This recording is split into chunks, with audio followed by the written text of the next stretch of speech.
Hey everyone, welcome to our lecture on specifically looking at the Clean Air Act. And we have, of course, already touched on quite a lot of air pollution related legislation and policies, and the Clean Air Act in particular. We have a whole class section here devoted to the Clean Air Act, in large part because it is such a critically important piece. Um, Arguably, one of the most important piece is of U.S. federal legislation around environmental policy making. So we're going to, and one that has really changed significantly in recent years in terms of how recent actions by the Trump and Biden administrations have impacted the Clean Air Act and the way it is implemented today. So to begin, let's just step back and look big picture at air pollution generally. Where does air pollution come from? And you could collect air pollution into sort of like four key buckets, if you will, of sources of air pollution. There are a number of natural sources of air pollution, which you see listed here. Wildfires being a significant one, and if any of you that live out west, know this very well. Though in the East Coast we are not immune either, and there have been years recently, particularly some Canadian wildfires, where those of us in the East have experienced the air pollution impacts of wildfires also, and not just wildfires, but other natural sources as well. Particularly dust is often a big source of air pollutants. Anytime dust gets stirred up into the air, can be a big source as well. Area pollution. This is looking, it's not a specific source per se, but more like some very small sources within an area. Agriculture is a major one for area source air pollution, where you have a lot, particularly like with the use of fertilizers, nitrogen oxides, and other aspects of agricultural production result in significant air pollution as well. And those are really difficult actually to regulate and to try to do something about because they're accumulated over a very large area. The air pollution from cities, everything from like the microplastics to the tire debris to dust and other things that comes up from U.S. cities as well. Stationary sources, and these are in many ways the easiest ones to imagine. You have power plants, you have large industrial factories, sewage treatment plants. These are things with significant air pollution emissions that are very obvious to us and very visible to us. And the same for this last category of mobile emissions. Our cars and planes and all kinds of other forms of transportation are really obvious sources of air pollution too, and these are really intuitively obvious. So, in order to understand the background between why the Clean Air Act was created, we have to look a little bit at where this air pollution comes from. And in particular, when we're looking at air pollution, and we'll look at this when we dig into the act in a little bit, but there are six what we call criteria air pollutants, and that term is really important. So make sure you understand that term. And you see those six listed here. Particulate matter, arguably being the most important of all of these. Particulate matter, it basically are really small particles. And we measure those at PM10 or PM2.5. The next slide is going to show kind of some relative sizing of what that looks like. But these are suspended particles of various things in the air. The reason why particulate matter is so harmful to human health in particular is because these very small particles, much smaller than the width of a human hair, are inhaled deeply into our lungs. So they get deep into our lungs and really cause significant respiratory and cardiovascular problems for humans, can lead to cancer as well. And you see the sources, and there's a great variety of them, from natural sources to human sources, but very many different sources of particulate matter that we have today.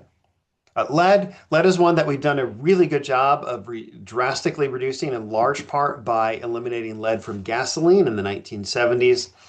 So before the Clean Air Act, burning of gasoline, of motor oil, motor gasoline, sorry, was the primary source by far. Today, lead in the air has gone down very drastically. because of that. And so there are still some sources, but it's a much less concern because we have so effectively dealt with that. And the big problem with lead is it's what's called bioaccumulative, which means that it builds up in your fatty tissue over time, and your body never really gets rid of it. So the more it builds up, the more it impacts you, and in a variety of different ways, impacting your kidneys, reproductive system, cardiovascular system. You've heard the term, no doubt, lead poisoning. So lead is a very toxic uh, chemical and that comes from various air pollution sources, but we have greatly reduced that. So it's great. Ozone is interesting because depending on where it is in the atmosphere, it can either be good or bad. Ozone in the stratosphere is really good because that's what blocks ultraviolet radiation from getting down to us. We talked about the Montreal Protocol already and the importance of that. The Montreal Protocol was to help protect the ozone layer in the stratosphere. That's really valuable. Ozone, O3, in the troposphere, that's where we live, is really bad. That's what known as smog. You've heard the term smog before. Smog effectively is ozone. And what this is, it's a chemical interaction that takes place between various air particles and heat and sunlight. So this is why smog is so bad in the summertime, because smog is catalyzed, it's driven by the sunlight and the heat. So in those hot, sunny days when there is a lot of pollution, a lot of cars driving on the roads, that's when you get smog that tends to be the worst. And that has very significant respiratory impacts. Nitrogen dioxide and sulfur dioxide, these are sort of twins in some ways, different chemicals, but with similar effects and similar sources. Both come primarily from combustion of fossil fuels, and that's both at power plants, also with mobile emissions, particularly vehicles as well. And that damages the heart and lungs.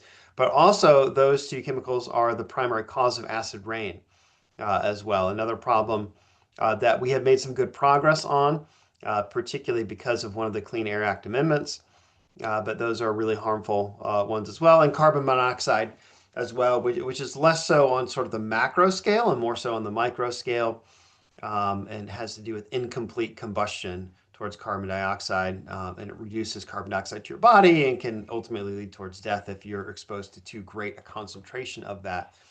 But that tends to be more in enclosed areas rather than more broadly in society. So these are the biggest pollutants and the ones that the EPA is most concerned about with air pollution. They certainly are not the only pollutants. There are many others as well. But these are what we've dubbed the criteria air pollutants, the most important ones. For reference, particulate matter, you see here visualized human hair, PM10. This is the relative size compared to human hair or to a grain of sand. Here, you see it's very small, dust, pollen, mold. PM 2.5 are the ones that are most worrisome. So when you have air pollution experts, the thing they're most concerned about is PM 2.5. And these are very small particles. You can see them in reference to everything. And now, the reason why the Clean Air Act really came out to be is because prior to the Clean Air Act, prior to 1970 in particular, air pollution had gotten so bad in American cities that it was really obvious that something needed to be done. And this, in large part, was what drove such robust participation in the first Earth Day, such bipartisan support for environmental legislation in the 1970s, is because the environmental problems that existed, like air pollution, were really highly visible. This is just one example from Los Angeles. And of course, not every day in 1968 looked like on the left, and not every day in 2005 looked like on the right. But generally, there's this pattern here. Smog is still a problem in Los Angeles, but it definitely is less of a problem than it was in the 1960s because policies like the Clean Air Act have really helped us clean up in a significant way. Prior to the Clean Air Act, there was no effective regulation of industrial smokestacks on the federal level. There was no mandatory catalytic converters on cars burning lead gasoline.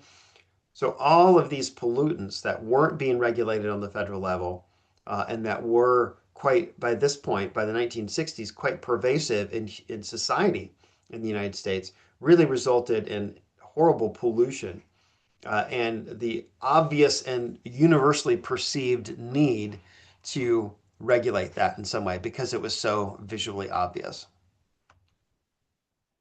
So the Clean Air Act, a few important things to understand about it. First, the Clean Air Act is not one piece of legislation. This is multiple acts of Congress over a period of years that collectively in the aggregate are referred to as the Clean Air Act. There are multiple statutes passed by Congress with the term Clean Air Act in them. But what's important for you to understand is this is not just one piece of legislation. This is multiple pieces of legislation that we kind of in aggregate refer to as the Clean Air Act. There were some prior to the Clean Air Act in 1970. There were some early pollution legislation that was passed around air pollution. Beginning in the 50s, we see first the Air Pollution Control Act, which provided federal funding into research on air pollution. This is sort of how things started. Let's fund into research. In the 1960s, with the first Clean Air Act, this is not sort of the comprehensive one we think of today, but this is the first iteration, provided a little bit of federal authority over air pollution, but it was mostly at this point cooperative in nature, where the federal government was granted authority to work on regulating air pollution, but largely through cooperation with the states, and there wasn't really clear federal authority over strictly regulating air pollution.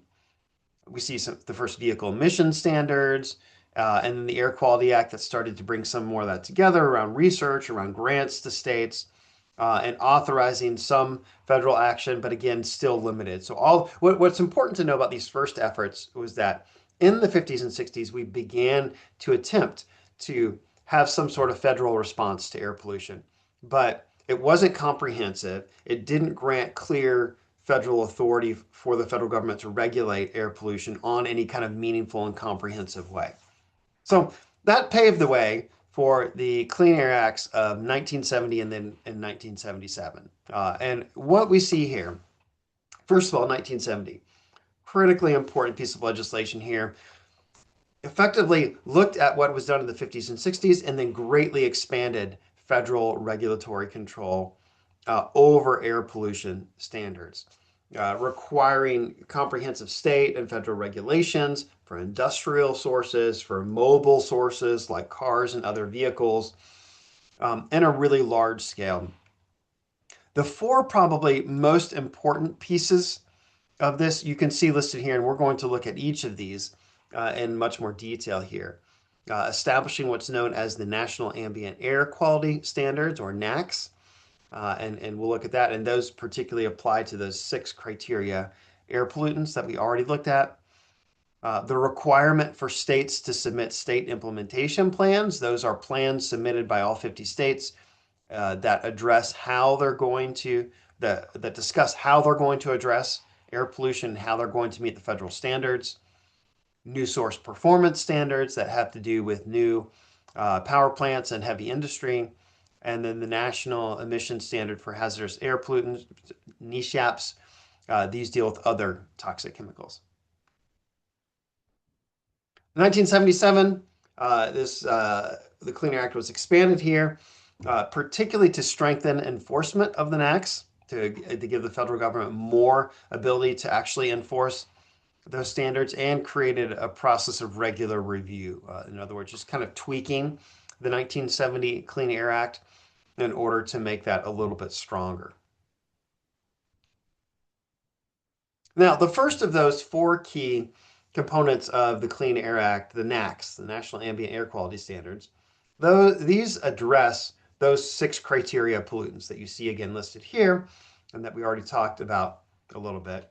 And what it does is it requires the EPA to identify which air pollutants pose the greatest threat to human health. And so this gets into that research function of the EPA that we already talked about. One of the most important things the EPA does is to research environmental problems. So the Clean Air Act requires the EPA to identify which air pollutants are the worst, are the most important, the greatest threat to us. In doing so, the EPA is required to rigorously review the latest science, The standards that they propose need to accurately reflect our latest scientific knowledge. So there's some clear direction around how the EPA can go about doing this. And specifically, they have to look at the most up-to-date science. They have to determine what are the key critical standards around these most dangerous air pollutants that exist. And then they have to set the NAAQS, the standards, at such a level that would protect human health and the environment. So this is the whole goal here. Identify what's the most dangerous, review the best science that we have around them, and then set the critical standards in order to protect human health and the environment. The primary standard there is protecting human health, including with an adequate margin of safety for vulnerable populations. So the NAAQS are required to be set not at like average, what the average person could, what we're effectively talking about here is setting how much pollution is okay. Is effectively, it sounds kind of like base to state it that way, but that effectively is what a lot of our policy work and environmental work centers around. And certainly the Clean Air Act is this is what it's doing. How much pollution is okay? It doesn't cause too much damage to humans. Now, it's not to the average human, but specifically the EPA is required by law to set that safety standard to protect vulnerable populations. Who are these vulnerable populations? Well, they're children and infants, they're the elderly, the people with compromised immune systems. In other words, we don't want to just sacrifice portions of our population and set standards that aren't rigorous enough, knowing that they're going to severely impact large chunks of the human population. We want to set them at a standard that's going to protect everybody and protect safely. Secondary, also to protect the environment as well. So humans are most important in terms of what this law is addressing, but also protecting the environment, protecting the built environment, things like acid rain, protecting ecosystems, protecting our agriculture, biodiversity, all of this stuff. All of that matters as well. Then the EPA must review and periodically update every 5 years the NAAQS standards. So there's a regular cycle that goes through where the EPA has to regularly update their NAAQS standards. And again, they just go through the same process again. They look at what's the most dangerous. But by now, we've got a pretty good idea of that. They look at the accurate science, and that's always changing and regularly being updated because we continue to do more and more scientific research and to better and better understand these air pollutants. And effectively, what the trajectory we see is that the science continues to point toward more and more rigorous standards because we're beginning to realize that all of these air pollutants have really bad effects on the human body in ways that we really would like to avoid. And so the science is tending to point us every 5 years towards a little bit more rigorous standards in terms of what should be allowed. And that's because we're having a better understanding of how these air pollutants impact the human body. So EPA does all this work to set these standards. Well, what happens next? Next, the states have to implement it. Remember, when we're talking about environmental policy, particularly within the EPA, a lot of it relies on that idea of cooperative federalism, where states are working together with the federal government in order to implement these things. So the federal EPA is required by the Clean Air Act to do all of this important work of setting the standards. But then it comes down to the states in terms of how do we actually implement those standards. We'll get to that in just a moment. But first, it's worth noting that there is some degree of ideological influence on air pollution standards, sometimes more so than others. But this certainly is the case that we often see lately. The National Ambient Air Quality Standards, they're updated every 5 years, including for PM 2.5.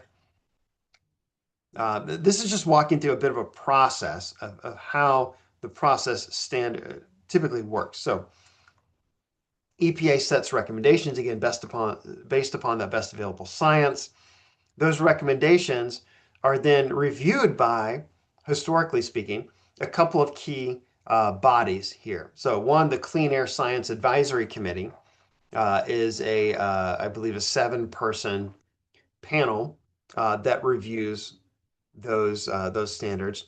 More importantly than that, though, is the particulate matter review panel. So particularly looking, remember how PM 2.5, this is not the only one. It's only one of 6 criteria air pollutants, but arguably is the most concerning one. And the PMRP specifically includes 20 of the top scientific experts in understanding particulate matter and its impact on human health. The whole goal of these scientific bodies is to let's get the experts, the content experts, the people who understand this scientifically the best into the same room in order to be able to advise these key EPA recommendations, to review what the EPA has written, to provide advice on whether that is adequate, whether that correctly takes into account the best science. It's a great system that usually works particularly well in order to build out robust regulations around air pollution. Now, that becomes problematic when ideological influence steps in. During Trump's first administration, and of course it's happening again now, he banned anyone who had received EPA grant funding from serving on these panels. Now, let's step back and think about what that means. So his claim was that this is a conflict of interest. They've received EPA grant funding. They shouldn't be serving on an EPA advisory panel. The problem there, of course, is that who understands the content the best? The people who are actively studying the work, right? This is rather intuitively obvious. The people who understand air pollution the best are the people who are actively studying air pollution. Well, where does most grant funding come from for studying air pollution? Well, almost all of it comes from the federal government.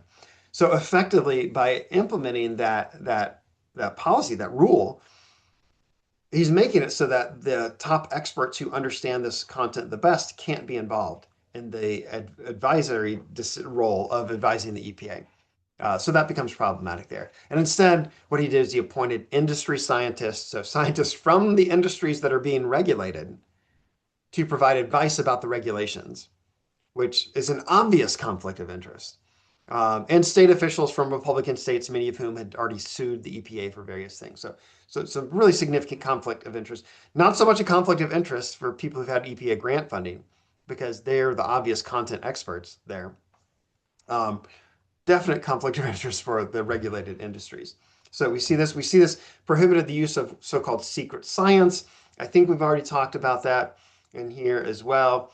These basically are studies where not all of the data is made public, and typically that is because of HIPAA-related concerns, patient privacy concerns. We obviously, on medical, peer-reviewed medical research studies, we can't publish identifying information about individuals because that is highly unethical. And the way that Trump's EPA has spun this to say, well, that's secret science. They're not providing all of the information available to that. And so the way his EPA has made it so that those kinds of studies can't inform, well, effectively what that means is that we're not using, under the Trump EPA, we're not using any health-related research to influence these regulations around air pollution and its impact on human health, because they all have to do with medical privacy concerns. So because medical privacy concerns means we're not publishing their full data set in terms of anything personally identifying, well, then if we're not including that, we're not including the stuff that would most clearly and obviously show the health impact of that. He abolished the PMRP, that 20-person panel, left full review to the 7-member CASAC. That was the broader science one, but none of them, once he got rid of the original members of that and put new members in there, none of them had a background in air pollution or public health or epidemiology at all. So you have the most important advisory panel advising the new air pollution standards. None of them have a background in air pollution, public health, or epidemiology. So that's problematic. The former members of the PMRP then formed their own independent group to put out their own suggestions for what should happen. Of course, those had no legal bearing because they're just doing that on their own. but it's sort of well, this word needs to get out there. And then the Trump administration also replaced the weight of evidence standards with a manipulative causality, which basically is a much more difficult standard to prove and makes it harder to connect air pollution to human health impacts. So problematic when we get down to the opportunity for ideological influence on what should simply be a scientific endeavor, a scientific endeavor that then informs policy-related decisions with the goal of protecting human health and the environment.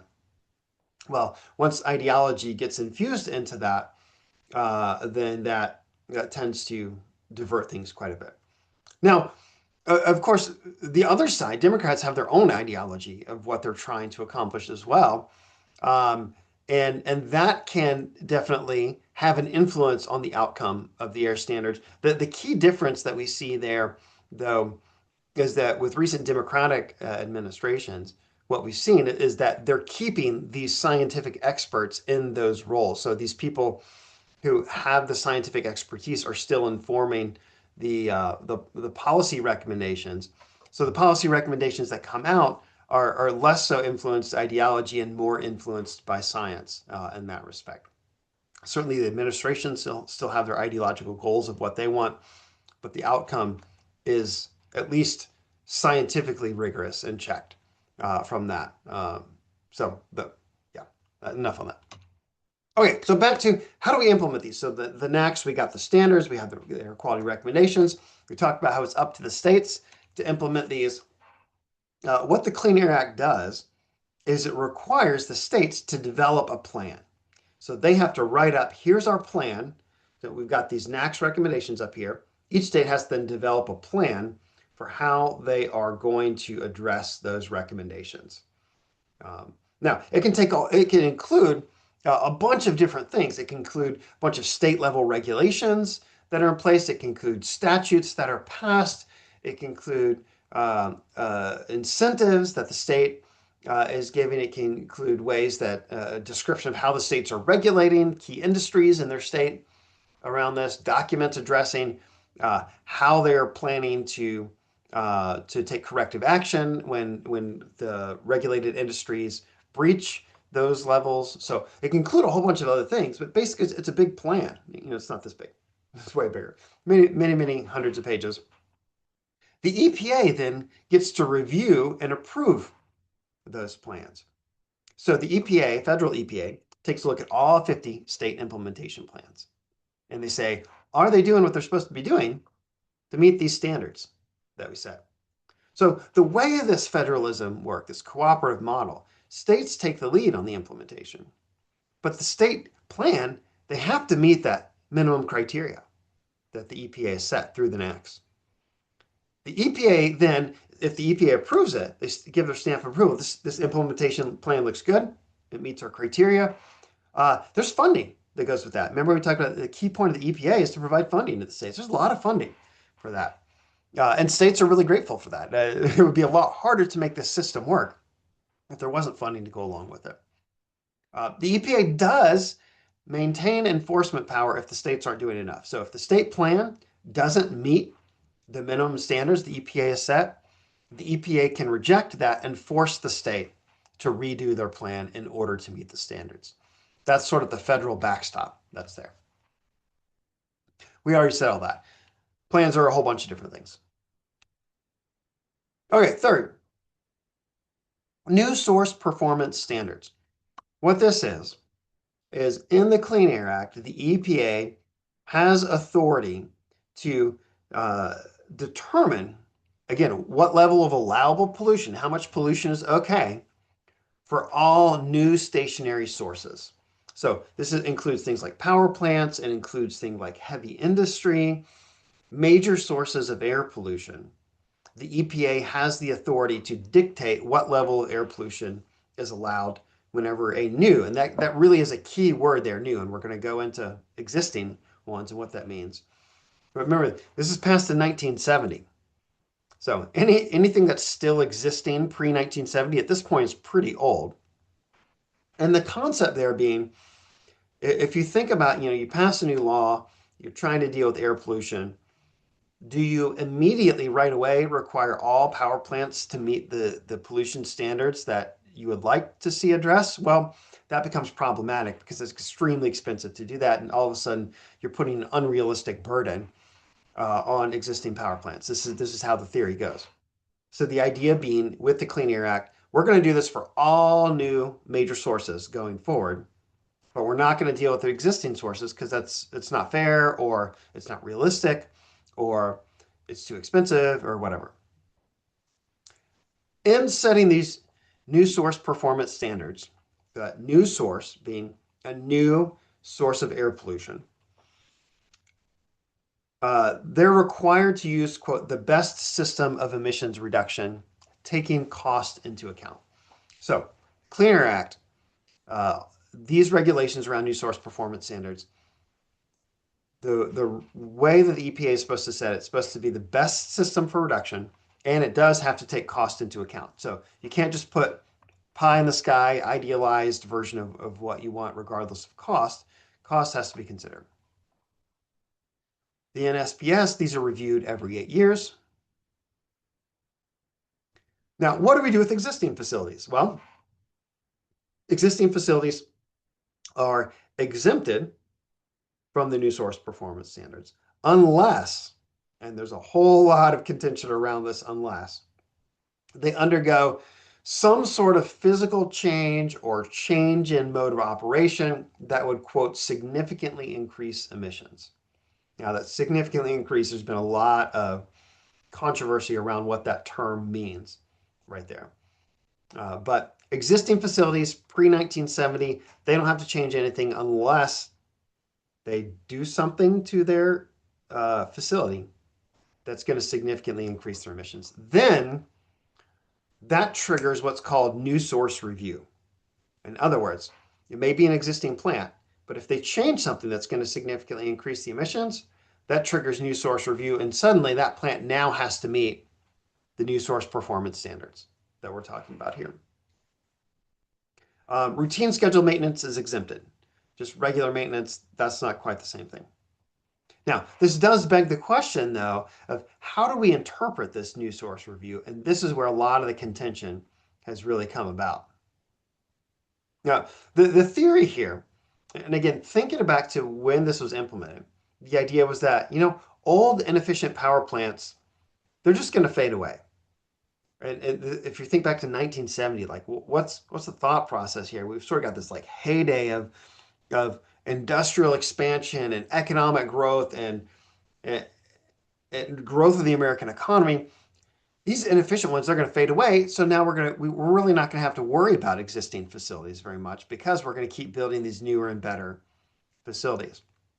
Well, what we have seen is that as compliance with the new source performance standards has become more expensive, more and more facilities are relying upon their older, out-of-date facilities that they don't have to update in order to meet that. Now, new source review, what about small modifications? At what point does it become a significant increase in emissions? Sorry, I lost my train of thought here. For power plants and heavy industry undergoing physical and operational changes that would significantly increase emissions, we talked about that. How do we interpret the new source review mandate? This is historically what it looked like. So Clinton in the 1990s, the Clinton administration took an aggressive, proactive approach of investigating companies and facilities for new source review violations. So they really wanted to look at and find what places are really, pulling the wool over our eyes on this and ought to be considered under that new source review. So the Clinton administration filed a bunch of lawsuits forcing industry and power plants to deal with their emissions better, saying that changes that they made that they hadn't reported or that were reported inaccurately or that they reported but didn't do anything about, that there really needs to be, that should have triggered the new source review requirement. So this is the Clinton approach. Under Bush the second, We had a lot of lobbying by utilities and other industries to try to weaken the new source review rules. And they redefined routine maintenance, because remember, routine maintenance was exempted. They redefined routine maintenance to establish what's called the 20% loophole. In other words, if the change resulted in less than 20% increase in emissions, then that was considered routine maintenance. Well, a bunch of states didn't like that. They say you're trying to water down these important rules. They sued the Bush EPA, and the EPA lost in court. Got 20% rules thrown out. Obama, again, just like Clinton, tried to aggressively enforce, in fact, took legal action against almost half of all coal power plants in the country, saying that they should have triggered new source review. They should be meeting the new source performance standards, etc. Trump, of course, doesn't like that. And he just flat out stated that the EPA would no longer be reviewing for accuracy industry documentation around new source review decisions. In other words, when an industry submits something to the EPA saying what they've done to change their power plant, in that they have to talk about that. They have to talk about the impact on air emissions in the documentation submitted to the EPA. They have to state whether that should trigger a new source review or not. Trump EPA is saying, well, we're not even going to look at them. Like literally, we're not going to open them and look. We're just going to take your word that this is accurate and this is correct. Well, of course, companies are going to try to get away with stuff after that. And so that's exactly what I said. Or they created new loopholes. Things like basing a significant increase of emissions based upon an hourly rate of emissions. In other words, if you run your power plant for 4 hours longer, then the hourly rate hasn't increased, even though overall absolute emissions certainly has increased. So these are some tricks that they used. Biden rescinded Trump's ban on second guessing because that's lame. Strengthen new source review rules. So like everything, we just see this back and forth in terms of how the new source review requirement is being addressed within the federal government. Trump 2.0, they have reinstated the no second guessing policy. Remember that we're not going to look at your report. We're going to assume it's fine, even though we're required by law to regulate the industry. The current EPA is saying we're going to wait for 5 to 10 years of data before we determine whether your submission was accurate. With the idea being, you modify a power plant, you know what the change in air pollution emissions is going to look like, right? What Zeldin's EPA is saying is that, well, instead of going based on calculations, what we're going to do is we're going to wait for 5 to 10 years of data. So we have a good long data stream. And then we're going to determine whether or not you should have triggered the new source review 5 to 10 years ago. Well, what's the problem with that? Of course, you've got all these power plants now that are breaching what are recommended in terms of air pollutants in the atmosphere, and no one is holding them accountable because we've got a 5 to 10 year delay before we actually do that. So, what's the key here around these new source performance standards and the new source review? Well, it's complicated. They're subject to political influence. The EPA is rarely the final decision maker because the courts are always intervening in terms of that. It continues to change over time with different administrations, etc. NESHAPs, we won't go into as much detail about these. Basically, what we're talking about here are all the other toxic air pollutants. Outside those criteria pollutants, the 6 criteria pollutants covered by the NAAQS. Created in 1970, strengthened in 1990. What the NESHAPs do is they require the maximum emission reductions that the EPA determines to be achievable. This is like that more toxic stuff. This is not just common air pollutants, but these are pollutants that are much more toxic.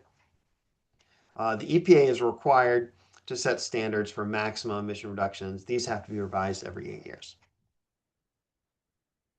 Now, Clean Air Act of 1990 added a new and really innovative twist to it. So up until 1990, just about all of the legislation around environmental policymaking was under that command and control regulation side of things. That's the government saying, you can do this and you can't do that. That's command and control legislation. The 1990 amendment created an entirely new process, and one that many economists really prefer because it's a much more cost-efficient way of doing that. So what this is substantially strengthened the federal government's role in regulating air pollution, particularly around things like acid rain. So it created what's called an emissions trading program for sulfur dioxide being the biggest source of acid rain. And how it works is the EPA gives a mandatory cap on the amount of SO2 that each power plant and industry source can emit in a year. In other words, you run a power plant, EPA is going to give you a cap. This is the max amount of sulfur dioxide you can emit in your year. Here's where it gets really smart.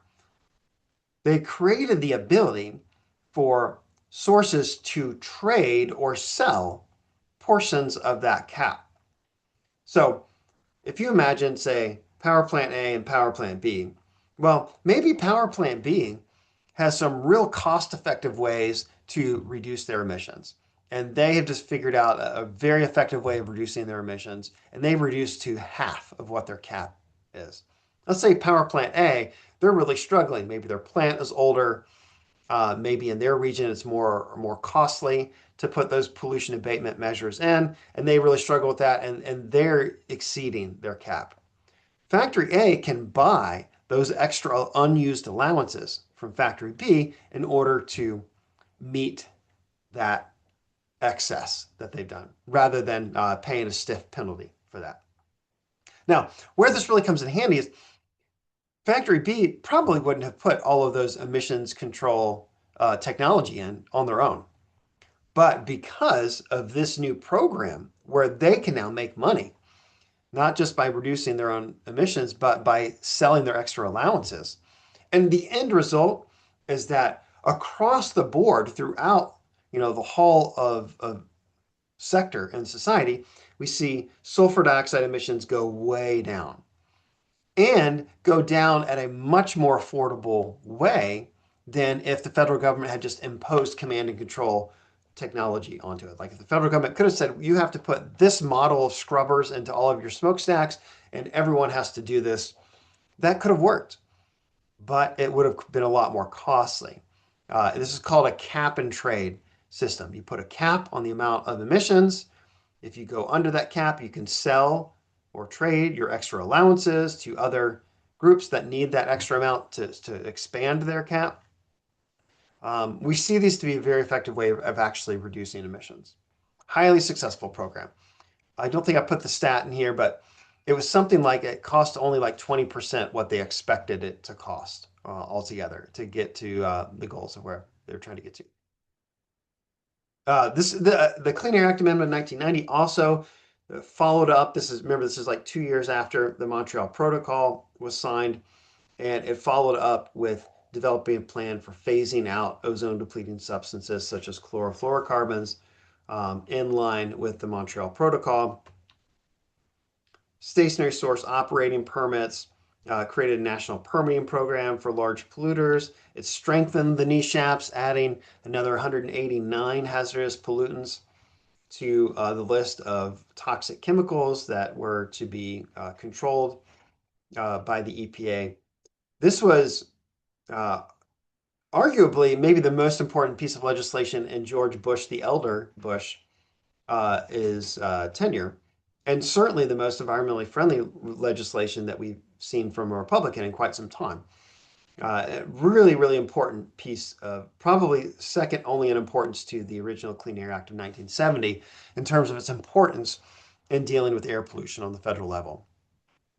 As a result of all of this, we've seen tremendous progress in terms of cleaning up the air. The air is no longer as dirty looking as it was in that picture from 1960s in Los Angeles.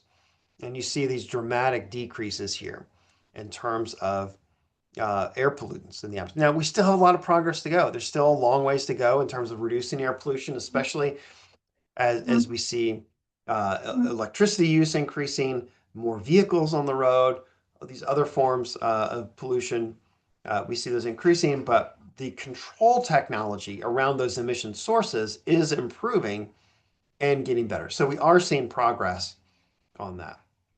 Unfortunately, where we're not seeing as much progress is on controlling greenhouse gas emissions. And we're going to look here, and forgive me if this is going a little bit longer. Pause and take a break if you want to. This would be a great spot to take a break.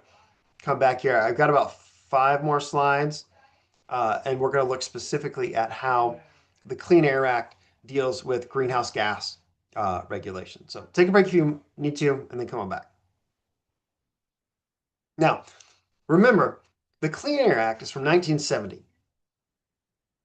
We knew about global warming in 1970, but we didn't understand it that well at that point.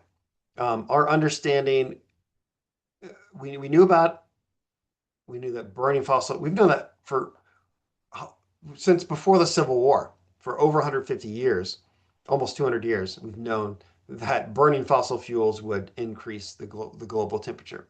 What we didn't really know very well in 1970 was just how detrimental that would be to human well-being, to infrastructure, to planetary ecosystems. So the Clean Air Act being the only effective means of regulating air pollution, and it was passed at a time when we didn't have a strong understanding of things like climate change. So how is it being used now to try to address greenhouse gas emissions? That's a rather fraught situation, much more so than some of these other air pollution things. And the history of that can be traced back to 1998. And the EPA, this is under the Clinton EPA, so a Democratic EPA, they issue an opinion that the EPA has the authority to regulate greenhouse gases under the Clean Air Act. Next year, in 1999, a group of environmental organizations petitioned the EPA to regulate greenhouse gases from motor vehicles. So by this time, we're the late 1990s. There is beginning to be a really strong sense at this point of understanding the problems of climate change, understanding the problems of burning fossil fuels and their contribution towards carbon dioxide in the atmosphere and global warming and everything. So first effort to try to hold the federal government accountable to doing something about it. Well, by 2000, Bush, a Republican, is in the White House, and his EPA rejects the petition. They say this goes beyond the intention of the Clean Air Act. Well, a bunch of groups sue, a bunch of states sue, and that lawsuit, which was gathered under the title of Massachusetts versus the EPA, became one of the most important court cases of the 21st century. And specifically what it stated, so the US Supreme Court, this all stems from this here of states and environmental groups trying to force the federal government to regulate greenhouse gases, specifically from motor vehicles. Supreme Court says greenhouse gases do fall within the Clean Air Act definition of pollutants. And the EPA has the authority to regulate and the responsibility to determine whether they cause or contribute to air pollution, which may reasonably be anticipated to endanger public health or welfare. There's a lot in there. Let me unpack it a little bit one by one. First, the Clean Air Act does give the EPA permission to regulate greenhouse gases.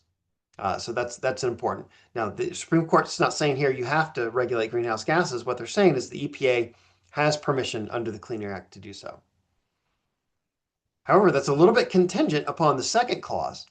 Second clause being they need to determine whether or not that greenhouse gases could endanger public health and welfare.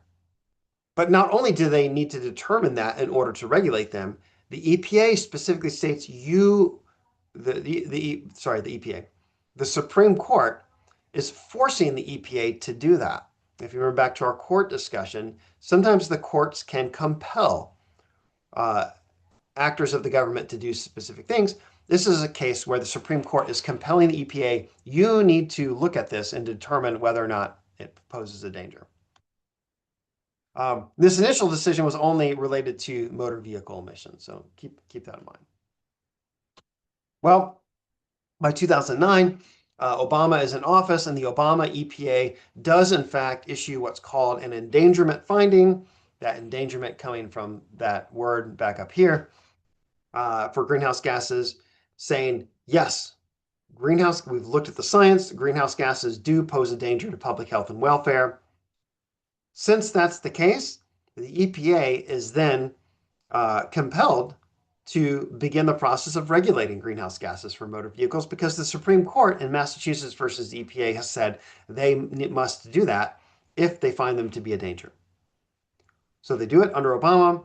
These were finalized in 2010 and then updated in 2012. And now we are using the Clean Air Act with clear legal authority endorsed by the Supreme Court in order to regulate greenhouse gases. So the EPA has the authority and the responsibility, not just the authority, actually the responsibility to regulate greenhouse gases. A few years later, another court case from the Supreme Court, it upheld again the EPA's authority to regulate greenhouse gases, but this time from large stationary sources because, anyways. But they did need more clear authority from Congress to go beyond large sources, is what the Supreme Court held here. Remember, the Massachusetts versus EPA was about motor vehicles.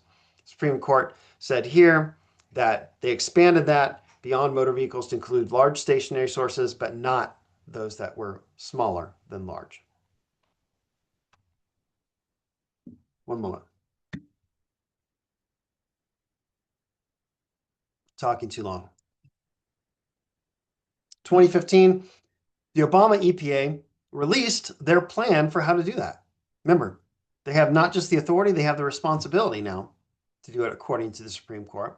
And the Obama EPA released their Clean Power Plan, was the name of the project that was the federal government's attempt to regulate greenhouse gases. And what this did is it required greenhouse gas emission reductions in the states 32% by 2030. So the EPA assigns greenhouse gas limits to the states. It goes back to that cap idea. So the EPA assigns a cap of how many emissions that you can have in your power sector. States determine how to get there. So there's a lot of flexibility built into the Clean Power Plan. The government is fulfilling their duty imposed on them by the Clean Air Act, endorsed by the Supreme Court. And because the EPA works under a cooperative federalism model, they're working with the states, saying, states, here's each of your caps. How you get under that cap is up to you. And here's the trick. Practically speaking, the only way states were going to get under that cap was by shifting sources of power generation. In other words, you can't just keep producing coal and gas and get under that cap. You're going to have to shift sources from fossil to renewable energy. Now, this is, broadly speaking, this is what we want society to do, but this started to become problematic. The justification here, once emissions are regulated under the Clean Air Act, then all major stationary sources become subject to that as well. Bunch of states sued. 2016, the Clean Power Plan was put on hold, pending the court case. The claim was this goes beyond the scope of the Clean Air Act. This is too big. This is beyond the scope of what the Clean Air Act authorized. A bunch of conservative states that didn't want to implement this, saying, yeah, basically we can't do this. Of course, by 2016, Trump wins the election. Trump's in office now. He directs the EPA to rescind the Clean Power Plan and replace it with a much weaker plan that effectively was very easy for states to meet that. By 2021, because things work really slowly in the court system, the original case was vacated by the DC Circuit Court and tossed out. So where are we at most recently? So the Clean Power Plan never got implemented, in case that wasn't clear. This was a regulation that Obama's EPA spent a lot of time on developing. As the EPA put that forth as a final rule that was finalized and had the weight of law, that was quickly held up in the courts and paused by the Supreme Court pending this court process, and the process never played out. Before the process could play out, Trump rescinded it entirely. By then, it was already non-existent, though the case still existed in the courts. That case just ended up getting tossed out. The Clean Power Plan was never implemented. Now, a few years ago, while Biden is in office, he passed what's known as the Inflation Reduction Act. We're going to talk in more detail about that in another lecture. But relevant to this conversation, one thing the Inflation Reduction Act did, specific to the Clean Air Act and greenhouse gas emissions, was it amended the Clean Air Act to explicitly list 6 key greenhouse gases: carbon dioxide, methane, nitrous oxide, hydrofluorocarbons, perfluorocarbons, and I think sulfur hexafluoride. Basically, the most important greenhouse gases that are contributing to climate change. So, Inflation Reduction Act explicitly lists those greenhouse gases as air pollutants and that they may be regulated by the EPA. Now, the Supreme Court had already said this, but this now codifies it in statutory law as well and makes it clear. So the Clean Air Act didn't talk about greenhouse gases specifically. The Supreme Court said, yes, that's okay. You can do that. But what the Inflation Reduction Act here is making it stronger by codifying that in the statutory law, so that future court cases, it would be near impossible for a future Supreme Court, such as a more conservative one that we have now compared to the one in 2007. Supreme Courts now can't look back on the Clean Air Act and say, oh, EPA can't regulate greenhouse gases. They can't do that because we have clear statutory explanation here that's encoded in law. Now, the Congress could go back and change this law for sure.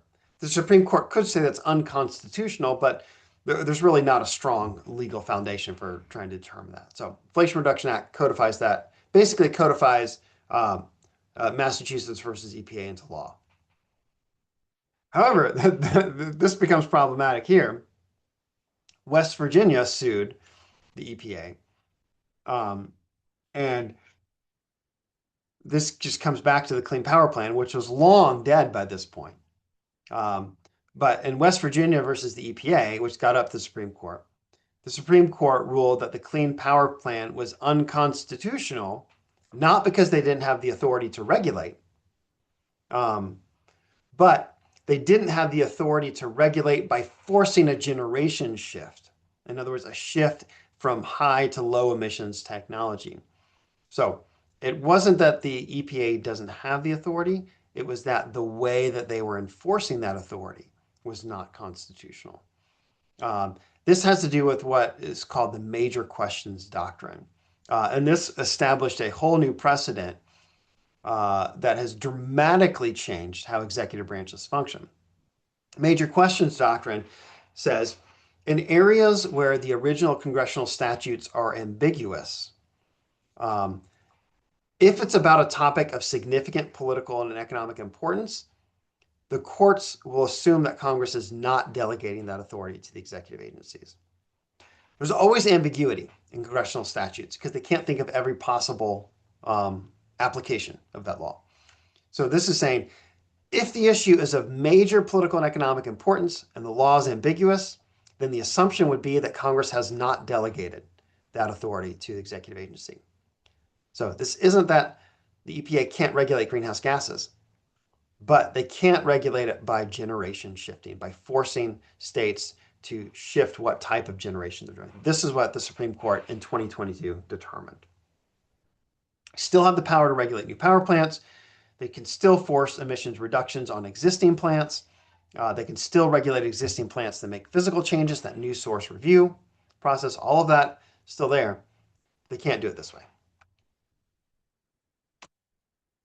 Now, going back to that endangerment finding, because remember, when Massachusetts versus EPA went through, they said, you have to tell us whether these pose a danger to public health. That's what's known as the endangerment finding. It comes from Section 202A of the Clean Air Act.